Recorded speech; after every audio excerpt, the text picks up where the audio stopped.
Et une page noire. Dans cette édition, les obsèques du vénérable Olo Germain se sont déroulées ce vendredi dans son village natal à Vitré 2, dans la commune de Grand Bassam. Une cérémonie qui a vu la participation de plusieurs personnalités au rang desquelles le président du Conseil économique, social, environnemental et culturel et le président du Sénat.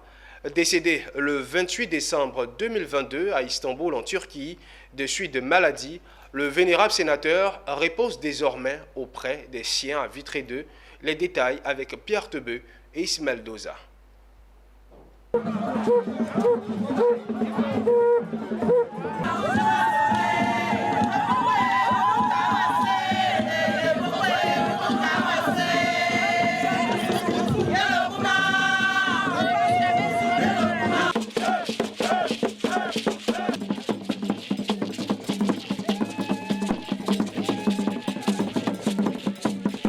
Vendredi 3 février 2023, l'atmosphère est pesante à Vitré 2, village de la commune de Grand Bassam. Tôt le matin, ce petit village moderne a été littéralement pris d'assaut par les populations venues de toute la Côte d'Ivoire pour prendre part à la dernière messe de requiem de l'illustre disparu.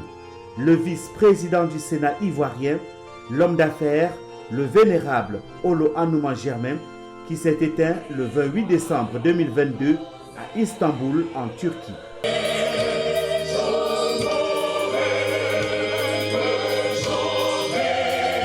Une messe de requiem qui s'est déroulée dans la pure tradition de l'église méthodiste unie de Côte d'Ivoire, dont était membre Olo Anouman Germain.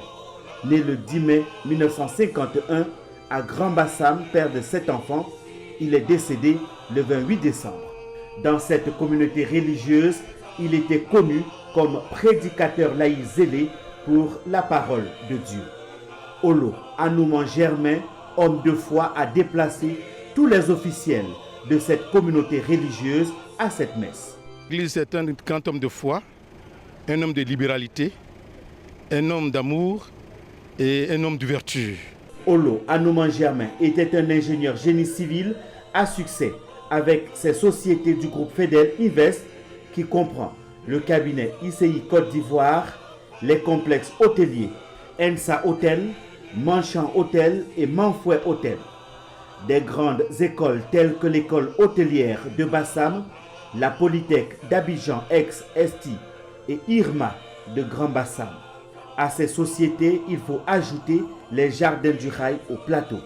Olo Anouman Germain laisse donc un grand vide dans la communauté hôtelière et touristique. Olo Anouman Germain était également un politicien de renom, voire un homme d'État dans la région du Sud Comoué.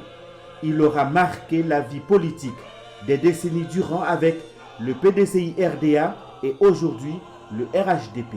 Pour sa région, il était sénateur et vice-président du Sénat de Côte d'Ivoire. L'héritage politique, je vais vous dire, c'est un héritage positif. C'était un homme de cohésion, un homme qui réussissait à réunir toutes les tendances.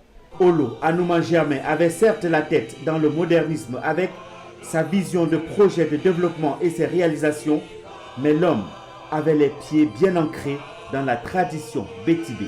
C'est qu'au niveau de la danse guerrière, les prescriptions dans les traditions, la manière de parler l'ethnie, leur ethnie nous a plu et je pense que c'est l'héritage majeur qu'il a pu laisser à cette communauté.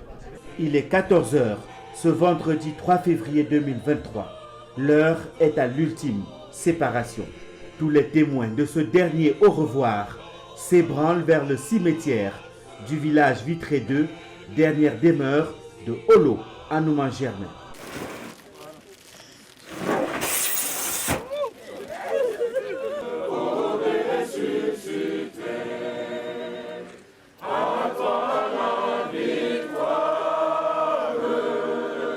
C'est fini. Olo Anouman Germain a quitté le monde des vivants.